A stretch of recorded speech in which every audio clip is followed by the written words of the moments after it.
Alright, so I got a story for you guys from the pre-GoPro days.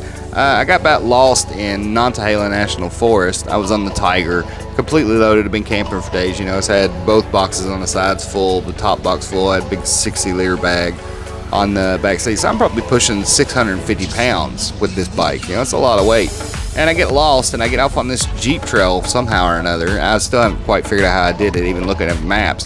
But I run these guys in Jeep, and I'm like, hey, you know, how do I get out of here? And they're like, oh, you go this way and this way and this way.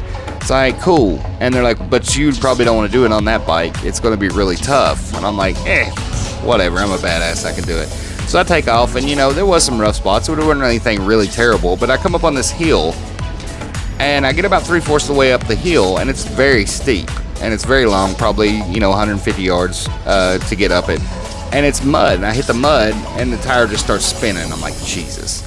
You know, so then I had to walk it back down this hill, you know, backwards or whatever, because there's no room to turn around. I get down to the bottom, and I'm like, fuck, there's no way that I am turning around now. So I go full send up this hill. You know, I'm probably hitting 40 or 50 miles an hour. I'm wide open.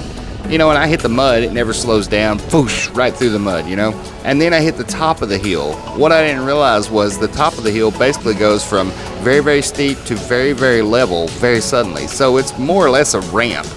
So I launched this Tiger probably 4 to 5 feet in the air, and we traveled about 15 feet in the air, and then it hit the ground. It hit so hard, I assumed the whole bike was destroyed, totaled, whatever. The only thing it actually broke was there's a bracket that comes down off the exhaust that serves as like a stop for the center stand. It completely decimated that thing. It accordioned it. It was destroyed. I had to replace it. But other than that, the bike, it didn't hurt it at all, which amazed me because we hit the ground so hard. And that's when I realized that Triumphs were indestructible. And they're badasses.